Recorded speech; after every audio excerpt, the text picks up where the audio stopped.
2022년 9월 18일 전광성교회 주일 예배 시작하겠습니다. 사랑과 은혜가 풍성하신 아버지 하나님, 가을 하늘이 높아져가는 이때 주님의 전에 나와 이렇게 예배를 드릴 수 있게 해주시니 참으로 감사합니다.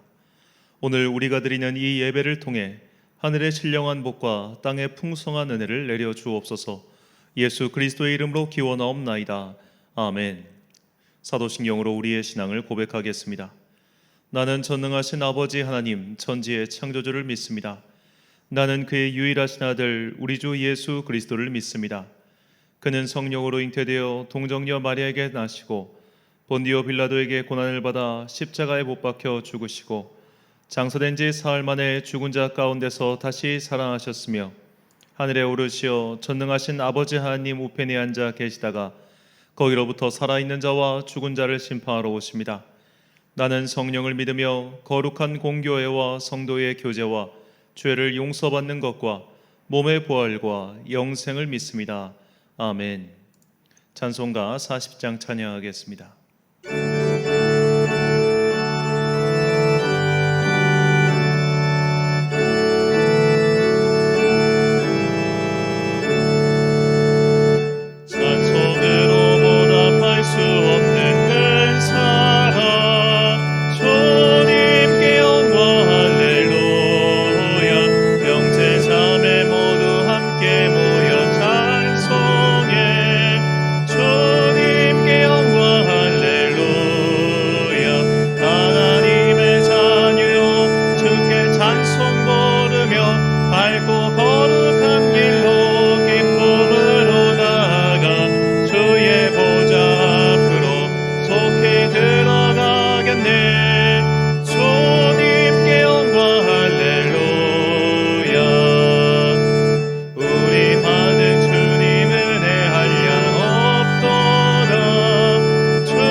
기쁨으로 나아가 주의 보좌 앞으로 속히 들어가겠네. 주님께 영광 할렐루야. 잠시 후에 우리 모두 주를 보겠네. 주님께 영광 할렐루야. 영광스러운 보좌 위에 거룩하신 주 주님께 영광 할렐루야. 하나님의 자녀요 크게 찬송 부르며 밝고 거룩한 길로 기쁨으로 나아가 주의 보좌 앞으로 속히 들어가겠네. 주님께 영광 할렐루야. 천국에서 소리 높여서 주님께 영광 할렐루야.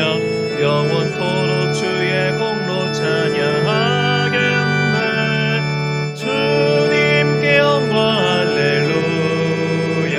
하나님의 자녀요 크게 찬송 부르며 밝고 거룩한 길로 기쁨으로 나아가 주의 보좌 앞으로 속히 들어가겠네. 주님께 영광 할렐루야. 한 주간 동안 하나님과 나만 아는 죄를 고백하며 침묵으로 참회의 기도를 드리겠습니다.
다 함께 공동기도를 드리겠습니다. 사랑과 은혜가 풍성하신 아버지 하나님, 결실의 궤적을 허락해 주셔서 감사합니다. 황금 물결을 이룬 들녘을 바라보면서 하나님의 창조의 섭리를 발견합니다. 이 은혜의 계절에 저희의 눈이 주님께서 창조하신 아름다운 세상을 바라보게 하시고 우리의 입으로 살아계신 주님의 말씀을 전하게 하옵소서. 우리의 부족함과 죄악을 용서해 주십시오. 주님께서는 겸손하게 섬기는 삶의 본이 되셨지만 저희들은 스스로를 높이며 섬김을 받기 원했습니다. 저희들의 죄를 용서하시고 주님을 본받는 삶을 살 수 있게 하옵소서. 자비하신 하나님, 이 나라를 긍휼히 여겨 주옵소서. 아직도 경제적인 어려움과 고통 가운데서 신음하는 우리의 이웃들이 많이 있습니다. 특별히 영육간에 궁핍한 자들을 불쌍히 여기시고 그리스도의 사랑으로 삶의 용기와 소망을 발견하게 하옵소서. 이 나라가 이처럼 어려운 것은 우리 믿는 자들이 요나처럼 하나님의 말씀에 순종하는 삶을 살지 않았기 때문입니다. 먼저 저희들이 하나님 앞에 무릎을 꿇게 하옵소서. 미스바에 모여 금식하며 나라와 민족을 위해 기도했던 이스라엘 백성들처럼 이제부터라도 온 교회와 성도들이 회개하며 기도하게 하옵소서. 오늘 이 자리에 모인 성도들을 기억하여 주시고 기도할 때마다 하나님께서 응답하시는 역사가 나타나게 하여 주옵소서. 이 시간 예배와 말씀을 통하여 우리의 영혼을 변화시켜 주옵소서. 이 모든 간구와 함께 주님의 은총과 자비를 구하며 주님께서 가르쳐 주신 기도를 드리오니 하늘에 계신 우리 아버지, 아버지의 이름을 거룩하게 하시며 아버지의 나라가 오게 하시며 아버지의 뜻이 하늘에서와 같이 땅에서도 이루어지게 하소서. 오늘 우리에게 일용할 양식을 주시고 우리가 우리에게 잘못한 사람을 용서하여 준 것 같이 우리 죄를 용서하여 주시고 우리를 시험에 빠지지 않게 하시고 악에서 구하소서. 나라와 권능과 영광이 영원히 아버지의 것입니다. 아멘.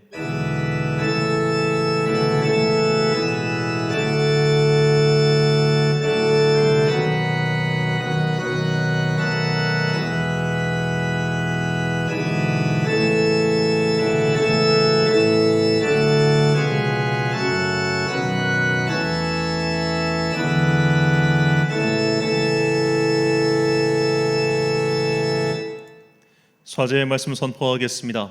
보라, 내가 새 하늘과 새 땅을 창조하나니 이전 것은 기억되거나 마음에 생각나지 아니할 것이라. 너희는 내가 창조하는 것으로 말미암아 영원히 기뻐하며 즐거워할지니라. 보라, 내가 예루살렘을 즐거운 성으로 창조하며 그 백성을 기쁨으로 삼고. 아멘. 이 세상을 하나님께서 다스리고 계십니다. 우리는 그분의 은총을 받기 위하여 이 자리에 나왔습니다.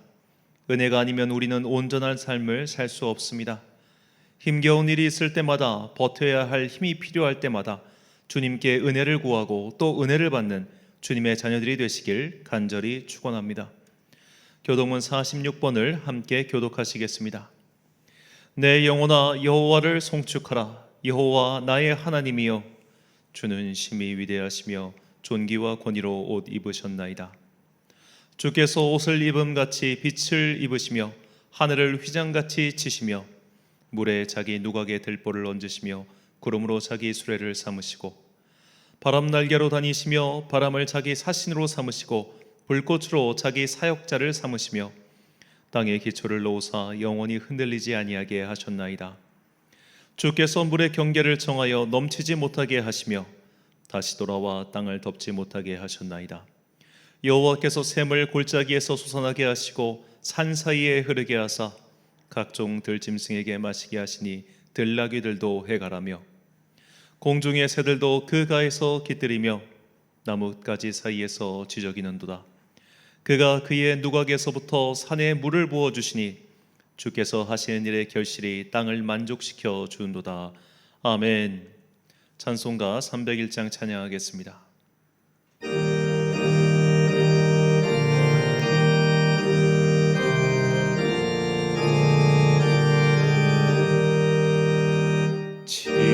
지금까지 지내온 것 주의 크신 은혜라.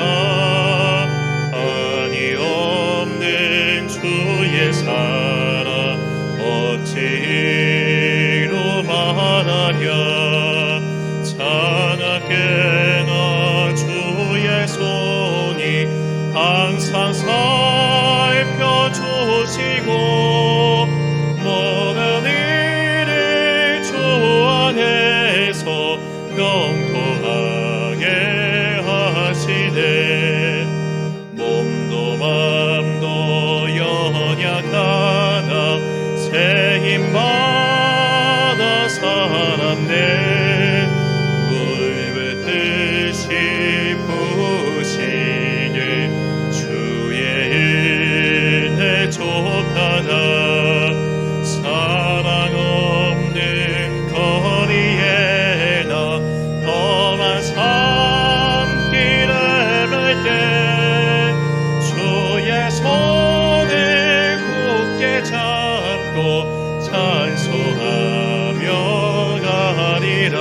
지난주 봉헌하신 분들입니다. 김정학 시장님 가정에서 주정헌금 드리셨고요. 감사헌금 남분호 권사님, 또 목자헌금 백만기 목사님 이렇게 또 드리셨습니다. 잠시 이제 함께 예배드린 분들 위해서 또 이분들 좀 말씀을 드리려고 하는데요. 이렇게 계속 우리 개척하고 지금까지 매달 헌금하고 계신 남분호 권사님은 제가 예전에 전도사 시절에 저희 부서에서 교사로 봉사하셨던 분이십니다. 나이는 거의 저희 어머니 버리신데요. 이분께서 정말 꾸준하게 이렇게 매달 이렇게 헌금을 해주고 계십니다. 참 10년도 훨씬 전의 인연인데 이렇게까지 함께 해주심에 제가 정말로 감사드리고요. 또 이제 매달 온양제일교회 부목사로 계신 백만기 목사님께서 또 우리 교회 또 헌금하고 계십니다. 백만기 목사님은 저의 대학교 선배님이시기도 하고 이 지역에서 부목 온양이라는 지역에서 부목사라고 계시는데 부목사가 다른 교회 개척교회를 매달 정기적으로 돕는다는 것은 정말 쉽지 않은 일입니다. 저는 이런 일을 듣도 보도 못했습니다. 정말 듣도 보도.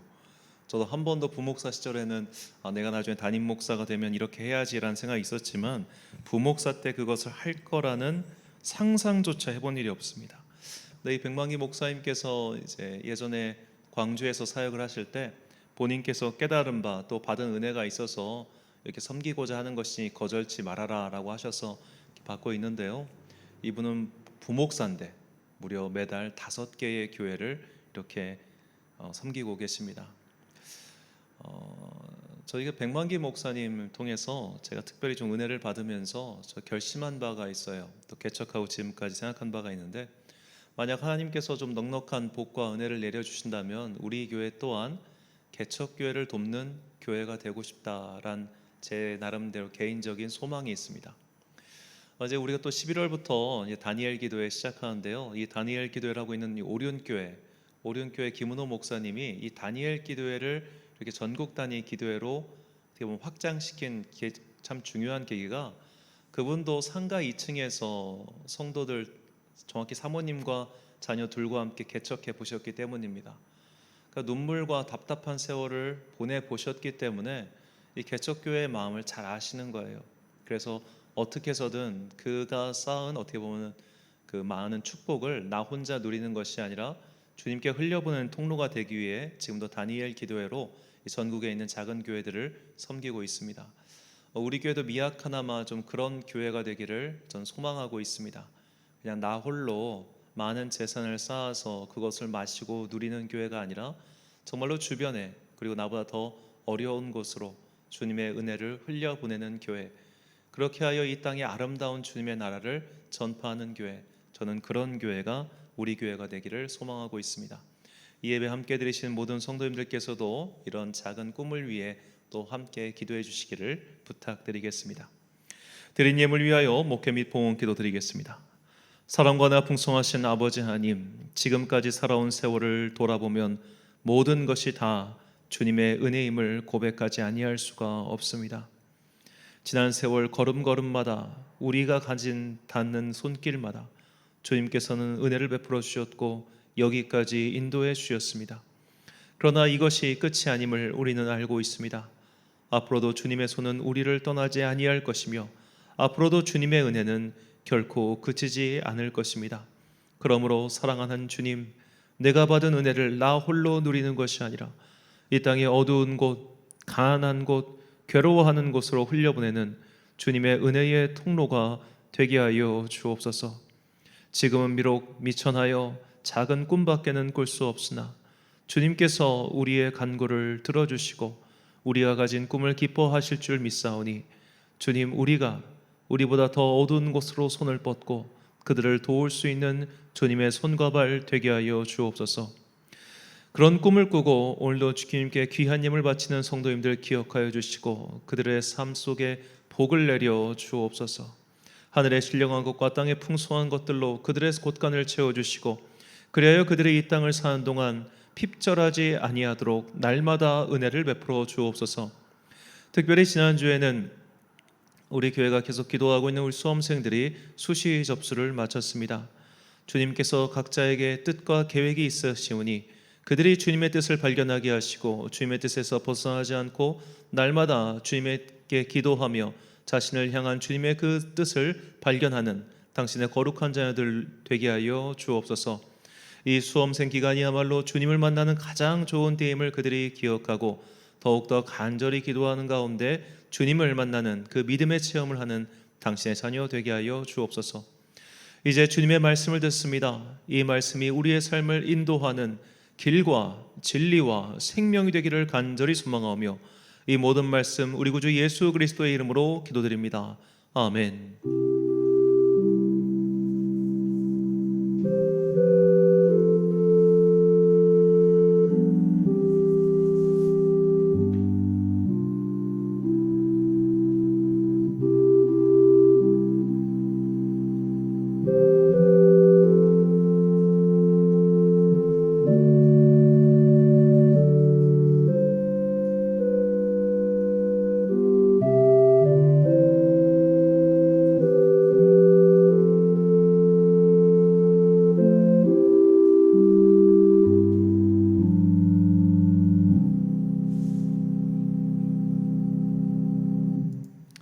오늘 우리에게 주신 하나님의 말씀 히브리서 4장 12절부터 16절까지의 말씀입니다. 신약성경 히브리서 4장 12절부터 16절까지의 말씀. 이제 봉독하겠습니다. 하나님의 말씀 경청하십시오. 하나님의 말씀은 살아있고 활력이 있어 좌우의 날선 어떤 검보다도 예리하여 혼과 영과 및 관절과 골수를 찔러 쪼개기까지 하며 또 마음의 생각과 뜻을 판단하니 지으신 것이 하나도 그 앞에 나타나지 않음이 없고 우리의 결산을 받으실 이의 눈앞에 만물이 벌거벗은 것 같이 드러나느니라. 그러므로 우리에게 큰 대제사장이 계시니 승천하시니 곧 하나님의 아들 예수시라. 우리가 믿는 도리를 굳게 잡을지어다. 우리에게 있는 대제사장은 우리의 연약함을 동정하지 못하실 이가 아니요 모든 일에 우리와 똑같이 시험을 받으신 이로되 죄는 없으시니라. 그러므로 우리는 긍휼하심을 받고 때를 따라 돕는 은혜를 얻기 위하여 은혜의 보좌 앞에 담대히 나아갈 것이니라. 아멘. 무엇을 얻을 것인가? 라는 제목으로 하나님의 말씀 선포하겠습니다. 이 세상에 공짜란 없습니다. 공짜로 베푸는 호의도 없고 공짜로 남에게 주는 것도 없습니다. 바꿔 말하자면 모든 인간은 어떤 행위를 할 때 내가 하는 행위에 대하여 무언가를 얻는 것을 전제로 하고 있다는 뜻입니다. 우리는 완전하게 이타적인 행동, 즉 오롯이 100% 남을 위하는 행동을 할 수가 없습니다. 우리가 설령 다른 사람을 진정으로 돕는다 할지라도 그 돕는 행동을 통해서 내 안에 어떤 기쁨이라는 게 쌓이게 되죠. 그렇기 때문에 완전하게 그 사람을 정말 위하는 그런 행동이라는 것은 없습니다. 우리가 하는 모든 행동은 사실 본질적으로 다 자신을 위한 것이기도 합니다. 즉 내가 얻을 것이 없다면 우리는 그 행동을 하지 않는다는 뜻이죠.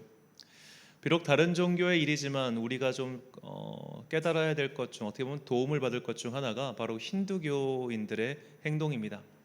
자, 그 사람들은 다른 사람을 돕는 것에 대해서 그 사람, 그러니까 내가 도움을 준 상대에게 딱히 뭐라고 해야 될까요? 감정을 쏟지 않는다고 해야 될까요? 굉장히 거리두기를 잘합니다. 그러니까 도움을 받는 사람도 그렇고 도움을 주는 사람도 그런 행위에 대해서 딱히 마음이 오가지 않아요. 왜냐하면 나는 내가 도움을 줌으로써 선한 카르마라고 하는데 그 업을 쌓는 것이고, 도움을 받는 사람은 그 사람이 선한 카르마를 쌓을 수 있도록 내가 오히려 도움을 준 것이기 때문에 그 오고 가는 그런 것에 대해서 딱히 막 이것을 뭐 은혜로 여기거나 뭐 그런 행동이 없다는 겁니다. 어떻게 보면 굉장히 참 싸가지 없다 그런 말을 할 수도 있겠지만 그들이 가지고 있는 이 사고 체계 안에서는 그런 선행조차도 선한 카르마를 쌓는 거기 때문에 우리가 딱히 그 상대방 자체에게 고마워할 것이 없다 뭐 그런 것이죠. 이것은 어떻게 보면 우리 기독교인들도 누군가를 도울 때 좀 배워야 할 점이 아닌가라는 생각이 듭니다. 우리는 본질적으로 저 사람에게 뭔가를 얻기 위해서 하는 것이 아니라 저 사람을 통해 내가 이런 행위를 함으로써 어떤 기쁨을 누리고 또한 신령한 복을 얻기 위해서 그런 것들을 하는 것이죠. 그러니까 내가 하는 모든 행위는 다 사실 자신을 위해서 하는 것이다, 이렇게 볼 수 있겠습니다. 우리가 직장 생활을 하는 것은 회사를 부흥 발전시키기 위해서가 아니라 돈을 벌기 위해서죠. 학생이 공부를 하는 것은 이 나라와 민족 중흥에 이바지할 인재가 되기 위해서가 아니라 입신양명, 즉 자신이 잘 살기 위해서입니다. 우리가 거창한 목표를 세울 수는 있지만 결국 다 자기 자신을 위해서 하는 것이죠. 그런 의미에서 인간의 모든 행동은 다 자신이 무언가를 얻기 위한 그런 행동이라고 볼 수 있습니다. 그렇다면 우리는 여기서 우리가 믿음 생활을 하는 이유를 다시 한번 돌이켜 봐야 합니다. 우리는 도대체 왜 믿음 생활을 하는 것일까요? 우리가 신앙 생활을 하는 이유, 신앙 생활을 하는 목적은 바로 무엇일까요? 그것은 복을 얻기 위해서입니다. 시편 107편 8절과 9절 말씀입니다. 여호와의 인자하심과 인생에게 행하신 기적으로 말미암아 그를 찬송할지로다. 그가 사모하는 영혼에게 만족을 주시며 줄인 영혼에게 좋은 것으로 채워주심이로다. 아멘. 주님께서 인생에게 기적을 행하십니다. 그가 주님을 사모하는 영혼들에게 만족을 주시고 좋은 것으로 채워주십니다. 즉 우리가 주님을 믿는 신앙생활을 하는 것, 우리의 신앙생활의 모든 목적은 주님께 복을 받기 위해서예요. 내가 주님께 받을 복이 없는데, 바꿔 말하자면 내가 주님을 믿고 신앙생활을 함에도 불구하고 내 삶에 어떠한 기쁨도 없고 아무런 즐거움도 없고 좋은 일이 일절 없다면 왜 예수님을 믿겠습니까? 우리는 분명히 복을 얻기 위해서 믿음 생활을 하는 겁니다. 복을 얻기 위해서 하나님을 믿는 겁니다. 그렇다면 성경이 우리에게 약속하는 복이 무엇일까요? 성경은 우리에게 현세의 복과 내세의 복을 가르쳐주고 있습니다. 주님께 얻어야 될 이 두 가지 복, 현세의 복, 내세의 복이죠. 자, 이 현세의 복이라고 이야기하면 굉장히 뭐야 무슨 기복주의야? 그렇게 이야기할 수 있겠지만 성경은 분명히 우리가 주님을 믿음으로 말미암아 이 땅을 살아가는 동안 복을 얻게 될 것이다 라고 이야기합니다. 그리고 그것을 구하는 것은 성도의 마땅한 권리라는 것이죠. 그래서 우리는 잠언에 나오는 아굴의 기도를 항상 기억해야 됩니다. 잠언 30장 7절과 8절 말씀. 내가 두 가지 일을 주께 구하였사오니 내가 죽기 전에 내게 거절하지 마시옵소서. 겉 헛된 것과 거짓말을 내게서 멀리하옵시며 나를 가난하게도 마옵시고 부하게도 마옵시고 오직 필요한 양식으로 나를 먹이시옵소서. 아멘. 자, 우리가 현세의 복을 구하는 것은 지극히 당연합니다. 우리가 이런 복을 구한다고 해서 우리가 사이비가 되는 것도 아니고 이단이 되는 것도 아닙니다. 모든 종교는 사실 이렇게 현세의 복을 얻는 것, 이것은 어떻게 보면 인간의 본능과도 같은 행동이죠. 자, 기원후 3세기 중국에 오두미교라는 교가 있었습니다. 이건 일종의 사이비, 정확히는 좀 도교 계열인데요. 자, 이 교회에 입교하려면 오두미, 즉 쌀 5리터를 내야 했습니다. 그리고 도덕경 5천문을 읽으면 죄가 용서받을 뿐만 아니라 그리고 부적을 태워서 그 죄를 마시면 온갖 병이 물러간다고 이렇게 가르쳤습니다. 자, 이런 사이비 종교에 백성들이 굉장히 많이 의탁하였는데요. 그것은 그들의 삶이 그만큼 팍팍했기 때문이고 그 당시에 질병을 치료할 수 있는 그런 의술이 없었기 때문에 그런 부적을 태워서 그 잿물을 마셔서라도 병을 낫고자 하는 그런 마음이 있었던 겁니다. 그러니까 어떤 종교를 통해서 지금 내가 해결할 수 없는 문제를 해결하고자 하는 그 마음은 모든 인간이 가지고 있는 공통적인 심리라는 거예요. 이것은 그리스도인들이라고 해서 별반 다르지 않습니다. 자, 이 가톨릭 같은 경우 이제 기원후 3세기경부터 뭐가 발전했다면 성지 순례가 활발하게 진행됩니다. 그래서 예루살렘으로 가는 성지 순례가 되게 많아졌어요. 특히 이제 동로마의 귀족 여성들이 그쪽 동로마에서 배를 타고 예루살렘까지 가서 이런 성지 순례를 하고 돌아오는 그런 일들이 되게 활성화되었는데 그때부터 유행하기 시작한 것이 성물 숭배입니다. 성물. 내가 예루살렘에 가니까 이런 물건이 있더라 하면서 그런 걸 가지고 와서 그 물건을 안장을 어떻게 보면 예배당을 세우고 그 예배당에 들어가는 사람은 복을 받는다. 뭐 이런 숭배 사상이 있었던 거예요. 그 당시에 굉장히 유명한 성물 중 하나가 예수님을 찌른 창이었습니다. 이게 발견된 게 십자군 전쟁 때래요. 십자군 전쟁 때 어떤 기사가 하나님께 계시를 받아가지고 그 땅을 파보니까 그 땅 안에서 예수님을 찌른 창이 나와가지고 자, 이 창을 믿고 전진하자라는 게 십자군 전쟁 기록에 실제로 있습니다. 황당한 일이죠. 그 철인데 땅 속에 묻힌 철이 1000년 동안 보관이 되겠습니까? 자, 그럼 말도 안 되는 예수님을 감싼 세마포가 발견됐네, 예수님을 찌른 정이 발견됐네, 심지어 예수님을 이렇게 바쳤던 나무 목탁, 십자가 목탁이 발견된 하면서 그런 성물 숭배가 굉장히 유행했습니다. 자, 그런 성물 숭배를 했던 이유가 뭐냐면 그런 성물이 있는 곳에 가면 내가 신비한 어떤 병이 낫는 그런 기적이 임한다고 그 당시 사람들은 생각했어요. 이것은 심지어 개신교에도 마찬가지였습니다. 마르틴 루터가 독일 아이슬레벤에서 마지막 그 삶을 마쳤는데요. 그 루터 생가가 지금까지 남아 있습니다. 그런데 이 루터 생가에 가면 루터가 머물렀던 그 침대가 없어요. 왜 없냐면 루터가 죽을 때 그 침대에서 죽었을 거 아닙니까? 근데 사람들이 이 침대에 나무를 갖다가 빻아서 마시면 온갖 병이 낫는다는 소문이 돈 거예요. 그래가지고 몰래 가가지고 그 나무를 조금씩 뽀개가지고 이 침대가 완전히 그냥 넝마가 되어버렸습니다.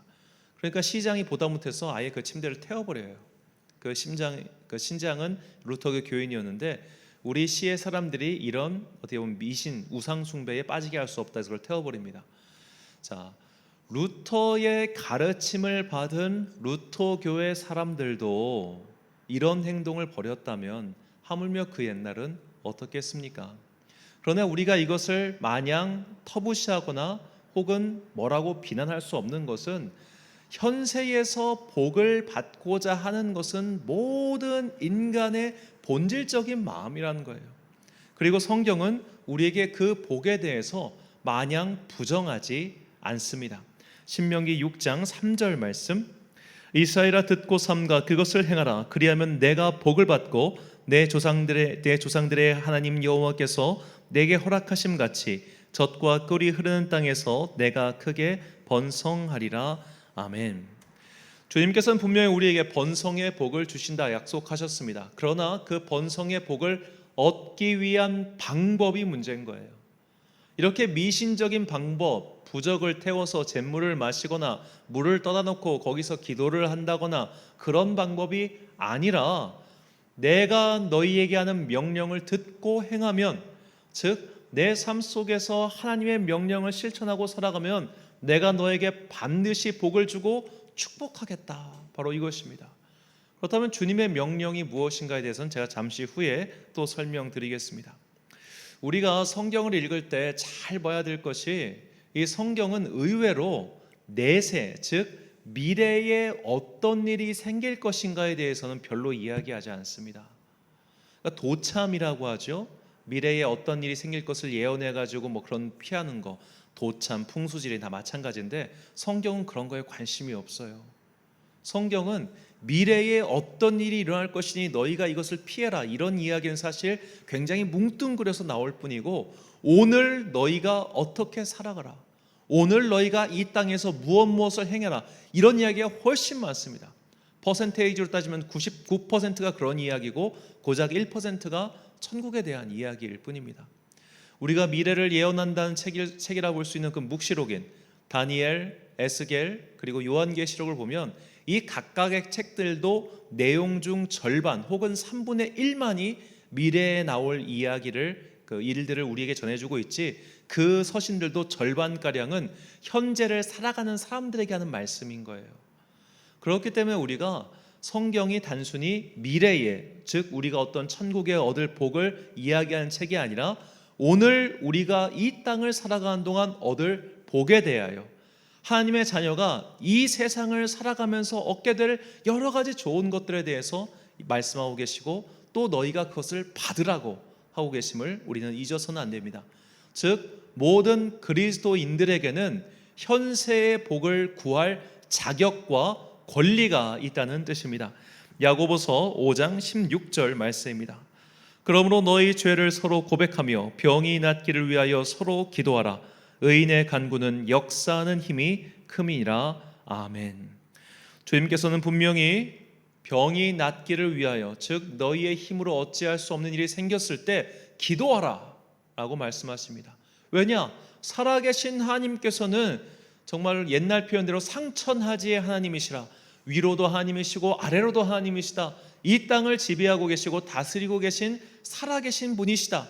그러므로 살아계신 분께 지금 현세에 네가 가지고 있는 문제에 대해서 기도하라는 거예요. 이번 생은 망했어.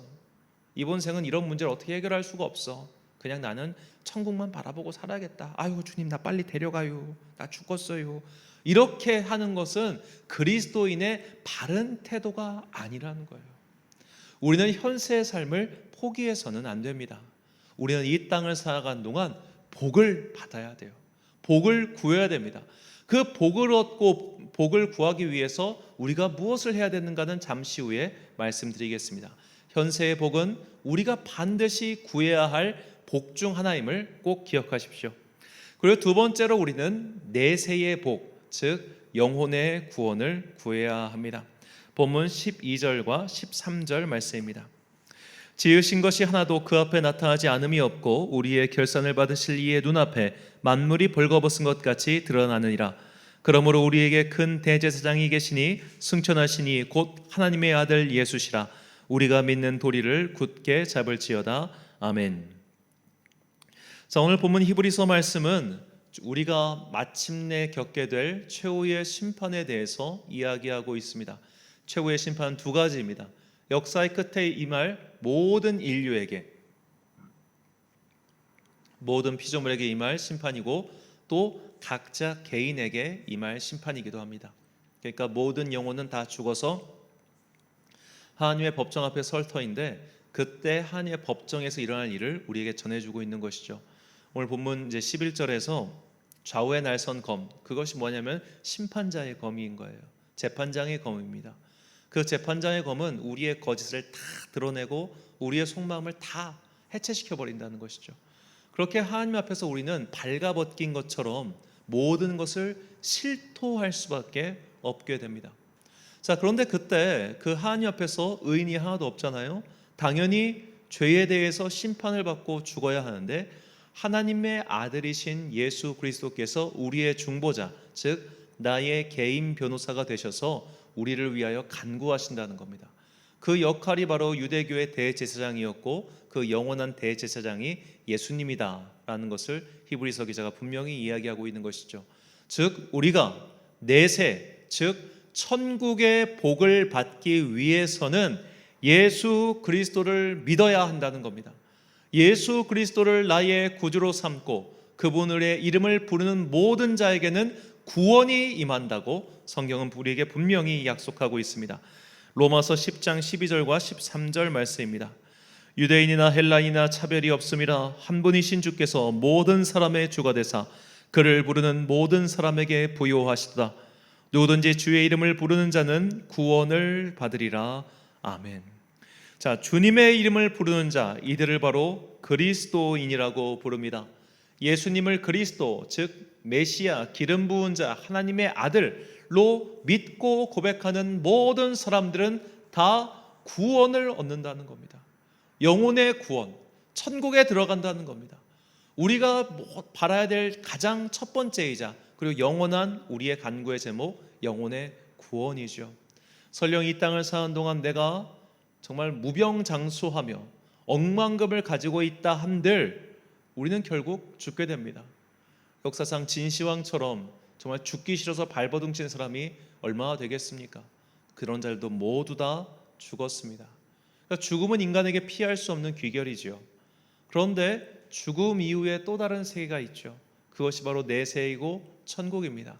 주님의 이름을 부르는 자, 주님을 믿는 자들은 하나님께서 계시는 그 아름다운 집, 아름다운 도성, 새로운 예루살렘에 들어갈 것이고 주님을 모르는 사람들, 주님을 거부한 사람들, 주님께 등을 돌린 사람들은 안타깝지만 어쩔 수 없이 하나님이 계시지 않은 곳, 곧 지옥으로 갈 수밖에 없습니다. 오늘날 많은 사람들이 이 지옥에 대해서 참 관심이 없죠. 현세에서 어떻게든 이대로를 외치며 현세에서 얻을 복만을 생각하고 있지만 우리는 꼭 그렇게 돼서는 안 됩니다. 그러니까 현세의 복과 함께 내세의 복을 구해야 되는데, 내세의 복이란 내가 천국에 들어가는 것이죠. 그래서 우리는 항상 점검해 봐야 됩니다. 내가 천국에 들어갈 믿음이 있는가? 나는 정말로 구원을 받았는가? 이 구원의 확신, 구원이 주는 이 복에 대한 내 안에 확실한 믿음이 있을 때 우리가 진정으로 예수 그리스도를 믿고 따르는 사람이라 할 수 있겠죠. 이것이 믿음의 종국적인 종착역이라고 할 수 있습니다. 베드로전서 1장 8절과 9절 말씀입니다. 예수를 너희가 보지 못하였으나 사랑하는도다. 이제도 보지 못하나 믿고 말할 수 없는 영광스러운 즐거움으로 기뻐하니 믿음의 결국 곧 영혼의 구원을 받음이라. 아멘. 자, 현세에서 복을 받고 그리고 내세에서도 복을 받는 것, 이것이 믿음 생활의 목적입니다. 우리가 예수 그리스도를 주님으로 고백하고 또 하나님께서 우리에게 말씀하신 모든 것들을 실천하며 사는 궁극적인 이유는 현세의 복과 내세의 복이라는 거예요. 그러므로 우리는 이 두 가지를 놓쳐서는 안 됩니다. 내세의 복만을 바라보며 현세를 포기해서도 안 되고, 현세의 복만을 바라보며 내세를 등한시해서도 안 됩니다. 이 두 가지를 잘 양립하고 있을 때 우리가 건강한 신앙생활이 가능한 거예요. 내세의 복만을 외치는 사람들은 사입이 종말론에 빠질 수 있고, 현세의 복만을 외치는 사람들은 그저 기복주의에 빠진 채 천국을 등한시하고 이 땅에서 잘 먹고 잘 사는 것만 바라보게 됩니다. 그러므로 이 성도에게는 믿음 생활의 이 두 가지 목적, 내가 현세에서도 복을 받고 내세에서도 복을 받을 것이다 라고 하는 이 목적을 분명히 가지고 있어야 됩니다. 그렇다면 우리가 현세에서도 복을 받고 내세에서도 복을 받기 위해 오늘 성도들은 무엇을 해야 할까요? 본문은 우리가 무엇을 해야 되는지를 다음과 같이 이야기하고 있습니다. 본문 16절 말씀입니다. 그러므로 우리는 긍휼하심을 받고 때를 따라 돕는 은혜를 얻기 위하여 은혜의 보좌 앞에 담대히 나아갈 것이니라. 아멘. 여기서 은혜의 보좌를 옛날 성경에선 시온소라고 했습니다. 시온소, 은혜를 받는 장소란 뜻이죠. 자, 이 시온소가 어디냐? 바로 지성소를 뜻합니다. 즉 은혜를 얻기 위하여 우리는 예배의 자리로 나아가야 된다는 거예요. 바꿔 말하자면 우리가 현세의 복, 내세의 복을 얻기 위해 무엇을 해야 되는가? 바로 예배를 드려야 한다는 겁니다. 우리가 예배를 드리는 건 아까 말씀드린 것처럼 목적이 있어서 예배를 드리는 거예요. 현세의 복과 내세의 복을 얻기 위해 우리는 예배를 드리는 겁니다. 물론 우리가 대명제로 딱 명찰처럼 걸어놓은 것은 받은 은혜에 대한 감사로서 예배를 드리는 것이지만, 인간에게 속마음이 있잖아요. 우리가 예배를 드리는 이유는 복 받기 위해서예요.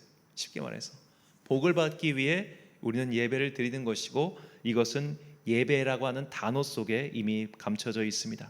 로마서 12장 1절 말씀. 그러므로 형제들아, 내가 하나님의 모든 자비하심으로 너희를 권하노니 너희 몸을 하나님이 기뻐하시는 거룩한 산제물로 드리라. 이는 너희가 드릴 영적 예배니라. 아멘. 자, 이 말씀을 보면 우리가 산제물로 자신을 드리는 것이 영적 예배라고 합니다. 그래서 우리가 예배를 드릴 때 자기 희생, 자기 헌신, 이런 것들이 기본적으로 전제가 되죠. 예배는 나를 드리는 시간이야. 나는 제물일 뿐이야. 나는 어떤 것도 구해서는 안 돼. 나는 그저 하나님께 모든 것을 바칠 뿐이야. 이것은 물론 굉장히 순수하고 아름다운 마음이지만, 사실 우리가 예배를 드린다고 하는 것은 주님께 무언가를 얻기 위해서예요. 우리는 주님께 무언가를 얻기 위해 사실 나를 드리는 겁니다. 우리가 얻을 것이 바로 무엇이냐? 아까 말씀드린 것처럼 현세의 복과 내세의 복이죠. 그러니까 현세의 복과 내세의 복, 이 두 가지 복을 얻기 위해 나를 드리는 행위가 바로 예배다라고 볼 수 있습니다. 이것은 예배라고 하는 단어 속에 이미 감춰져 있는 뜻입니다. 예배란 헬라어로 라트레이아인데, 이 단어의 뜻은 보상을 위해 일하다라는 뜻이에요. 이 라트레이아는 라트론이란 헬라에서 왔는데, 이 보상, 삭시라는 뜻입니다.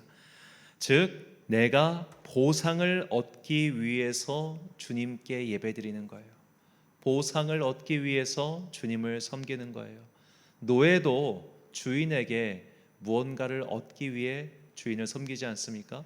주인에게 생명을 얻기 위해, 주인에게 재물을 얻기 위해서 주인을 섬기는 것처럼 우리도 하나님을 섬기고 예배드리는 것이 무언가를 얻기 위해서임을 우리는 오히려 잊어서는 안 됩니다.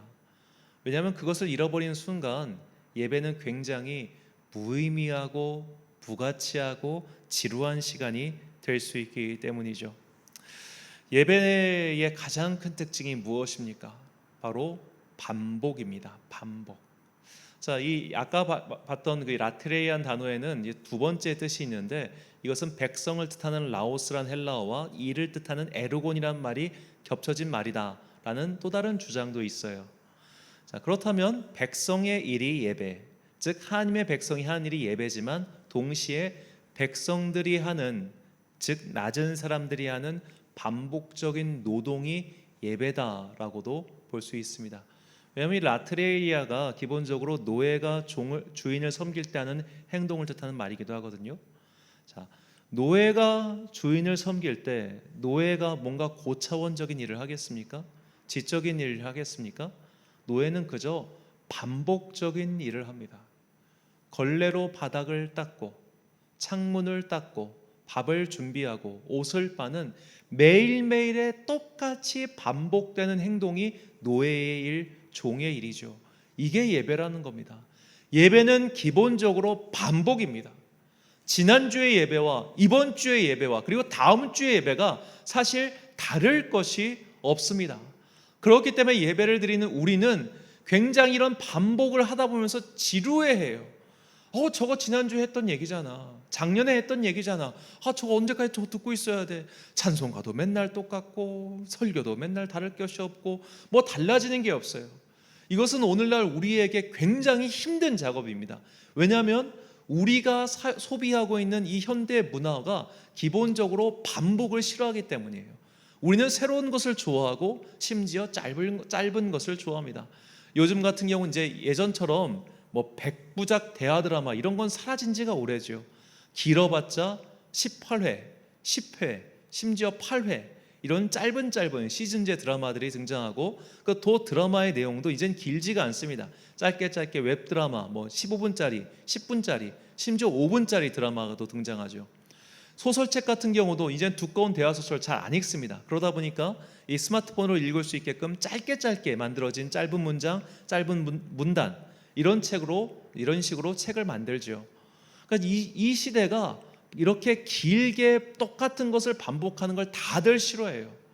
바꿔 말하자면 이 세대는 우리가 점점 예배를 드리기 불편한 시대로 가고 있다는 겁니다.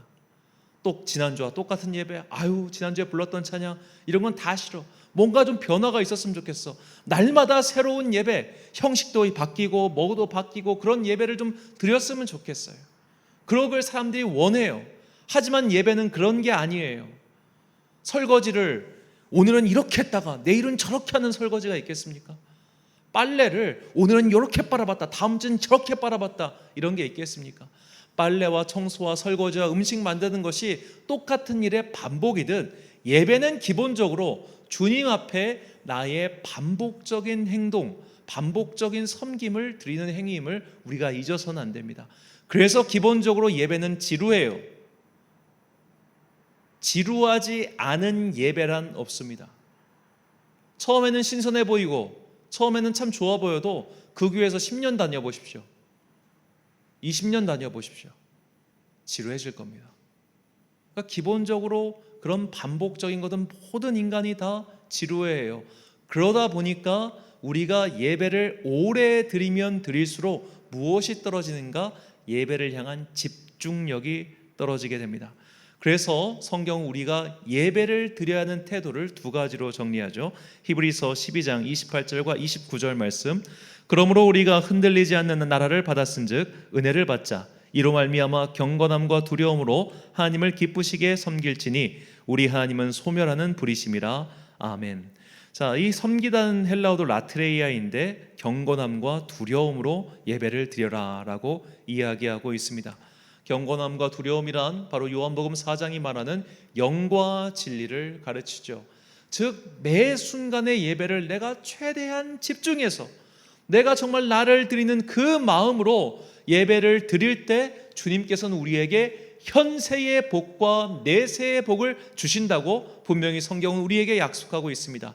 그러므로 반복적으로 진행되는 이 예배는 분명히 지난주와 똑같을 것이고 다음 주도 똑같을 겁니다. 하지만 반복되는 이 예배를 내가 집중해서 경건함으로 두려움으로 경외하는 마음으로 드릴 때 이 예배는 정말 살아계신 하나님께 드리는 산 제사가 될 것이며 주님께서는 그런 예배를 드리는 우리 모두에게 현세의 복과 내세의 복을 분명히 주실 것입니다.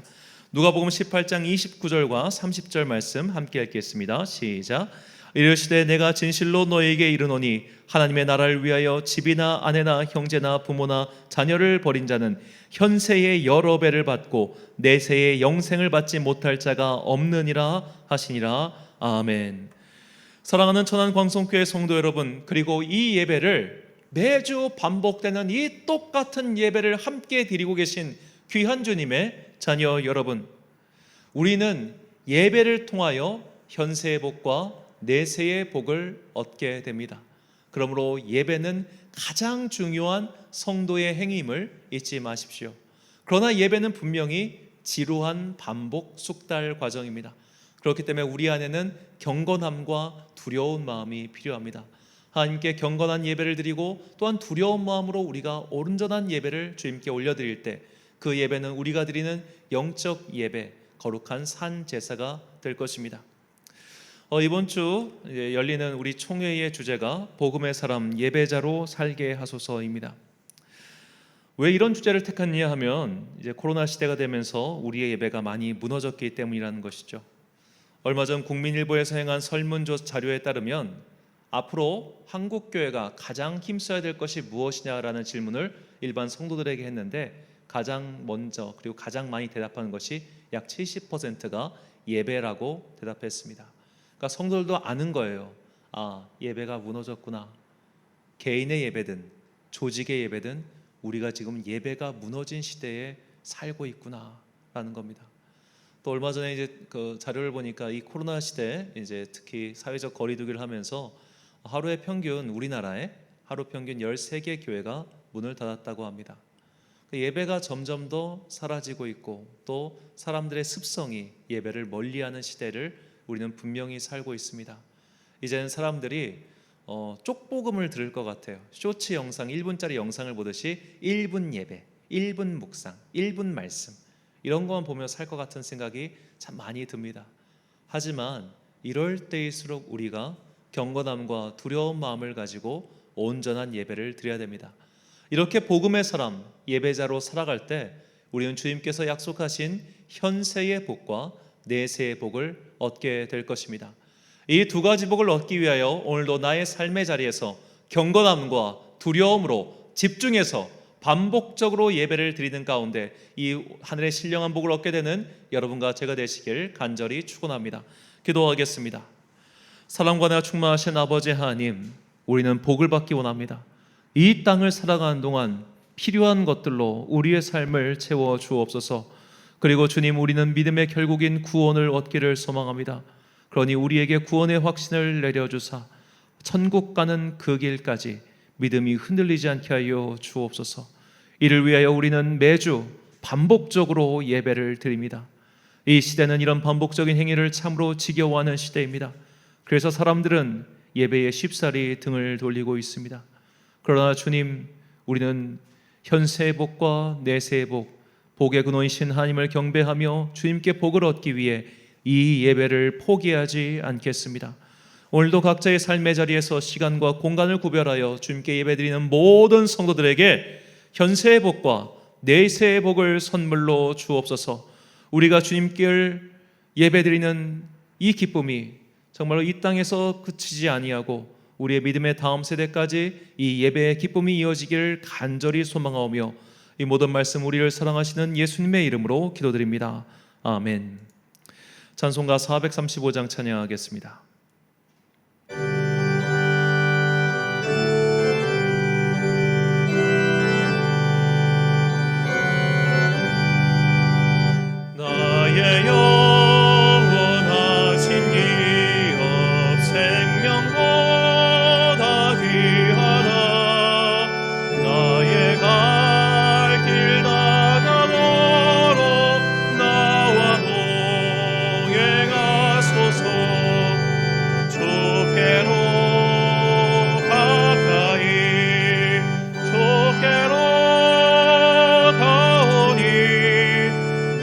나의 갈 길 나가도록 나와 동행하소서.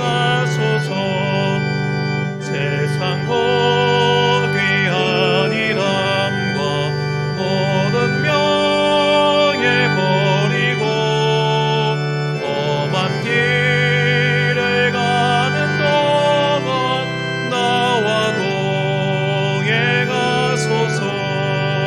주께로 가까이 주께로 가오니 나의 갈 길 나가도록 나와 동행하소서.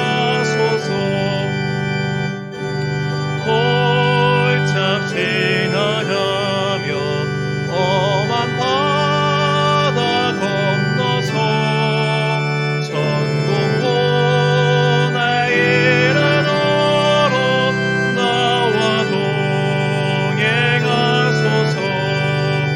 주께로 가까이 주께로 가오니 나의 갈 길 나가도록 나와 동행하소서.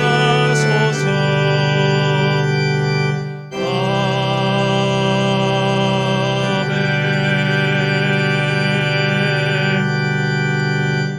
파송의 말씀 선포하겠습니다. 우리는 현세의 복과 내세의 복을 얻기 위하여 예배를 드립니다. 예배는 반복 숙달입니다. 예배가 내 삶의 습관이 되고 영혼의 버릇이 되면 우리는 들어와도 복을 얻고 나가도 복을 얻는 그야말로 복 덩어리가 될 것입니다. 오늘도 그리고 앞으로도 예배를 통하여 현세와 내세의 복을 얻는 여러분과 제가 되시길 주님의 이름으로 축원합니다. 축도로 예배를 마치겠습니다. 지금은 우리 주 예수 그리스도의 은혜와 하나님 아버지의 그 크신 사랑과 성령님의 교통하심이 오늘도 주님께 영과 진리의 예배를 드림으로 현세와 내세의 복을 얻으리라 다짐하는 귀한 주님의 자녀들 머리머리 위에 지금부터 영원까지 함께 하시기를 간절히 축원하옵나이다. 아멘.